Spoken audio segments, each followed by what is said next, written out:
नमस्कार, शोभाज किचनमध्ये आपले स्वागत आहे। आज आपण मटर पनीर बनवणार आहोत। त्यासाठी लागणारे साहित्य बघून घेऊयात। इथे मी 2 मध्यम आकाराचे कांदे कापून घेतलेले आहेत जाडसर।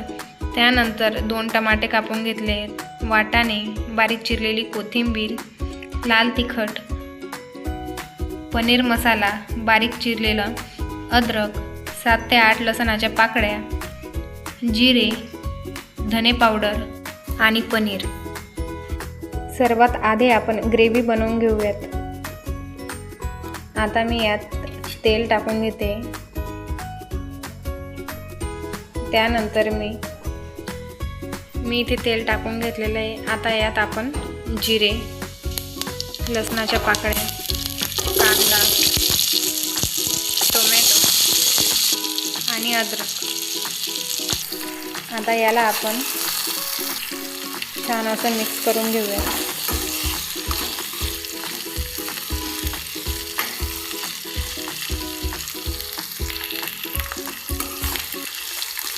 हे मिश्रण आपल्याला फक्त 4 ते 5 मिनिटासाठी परतून घ्यायचं आहे, म्हणजे खूप हलका असा गोल्डन ब्राऊन करून घ्यायचा आहे आपल्याला कलर।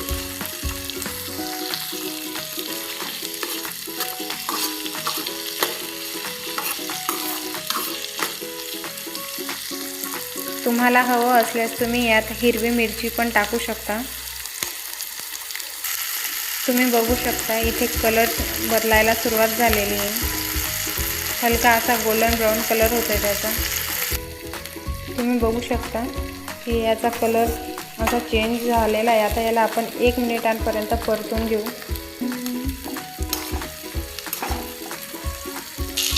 तुम्ही बघू शकता इथे जे मिश्रण होतं आपलं ते तयार झालेलं आहे। इथे मी गॅस बंद करते आणि आता याला आपण थंड करून घेऊयात। इथे मिश्रण थंड झालेलं आहे। आता आपण याला मिक्सरमधून वाटून घेऊयात। इथे मी सर्व मिश्रण मिक्सर भांड्यात काढून घेतलेलं आहे। आता याला आपण पेस्ट बनवून घेऊयात। इथे मी पेस्ट बनवून घेतलेली आहे। आता आपण पनीर फ्राय करून घेऊयात। इथे मी पॅनमध्ये तेल टाकून घेते आणि त्यामध्ये पनीरचे तुकडे टाकून घेते फ्राय करण्यासाठी। इथे मी शॅलो फ्राय करते, तुम्हाला हवं असल्यास तुम्ही डीप फ्राय पण करू शकता। इथे मी यांना परतून घेतलेलं आहे पनीरला। इथे पनीर रेडी झालेलं आहे। आता याला आपण काढून घेऊयात। इथे मी आता मटर पनीर बनवायला सुरुवात करते। इथे मी तेल टाकून घेते। आता यात आपण जी पेस्ट बनवून घेतली होती ग्रेव्ही ती मी यात टाकते आणि आता याला मी छान असं मिक्स करून घेते।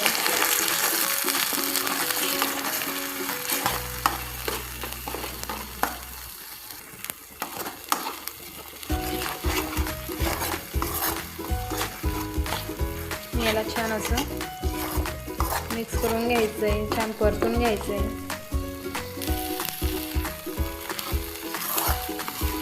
याला आपण 3 ते 4 मिनिटं असं परतून घेणार आहोत।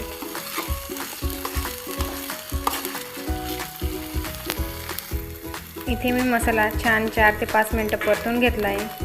त्यात आता मी थोडंसं पाणी टाकते।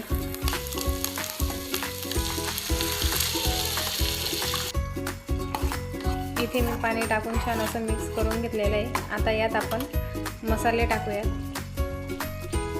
इथे मी तिखट टाकते,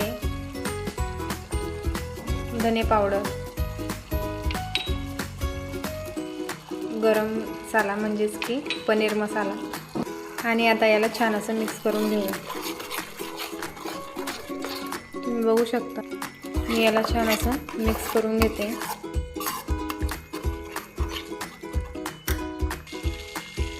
इथे मी याला 2 मिनिटं झाकून ठेवते। 2 मिनिटं झाली आहेत। आता आपण झाकण काढून घेऊयात। मसालेही छान शिजून गेलेले आहेत। आता यात आपण वाटाणे आणि पनीर टाकून घेतोय। मी इथे वाटाणे शिजवून घेतलेले होते। याला आपण आता छान असं मिक्स करून घेऊयात।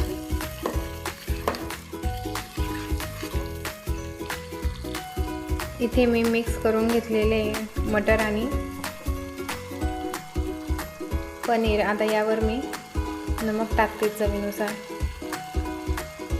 आणि यालाही छान आपण मिक्स करून घेऊयात.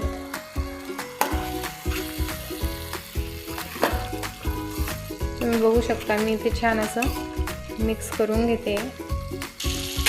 आता यात आपण 2 वाटी पाणी सोडून घेऊयात. इथे मी 2 वाटी पाणी टाकून घेतलेलं आहे. आता आपण याला झाकण ठेवून देऊ आणि 5 मिनिटापर्यंत आपण याला झाकून घेऊ. आता आपण झाकण काढून घेऊयात. मी इथे झाकण काढून घेतलं आहे. आता यावर मी कोथिंबीर टाकून घेते. आता मी याला छान असं मिक्स करून घेते आणि यावर आता आपण थोडीशी अशी कसुरी मेथी टाकून घेऊयात. आता यावर मी कसुरी मेथी टाकून घेते आणि छान असं मिक्स करून घेते. तुम्ही बघू शकता मटर पनीर रेडी आहे. आता मी याला सर्व करून घेते. गॅस बंद करते. तुम्ही बघू शकता इथे मटर पनीर रेडी आहे. तुम्हाला ही रेसिपी कशी वाटली ते कमेंटमध्ये नक्की सांगा. शोभाज किचनला लाईक करा, शेअर करा आणि सबस्क्राईब करायला विसरू नका. थँक्यू.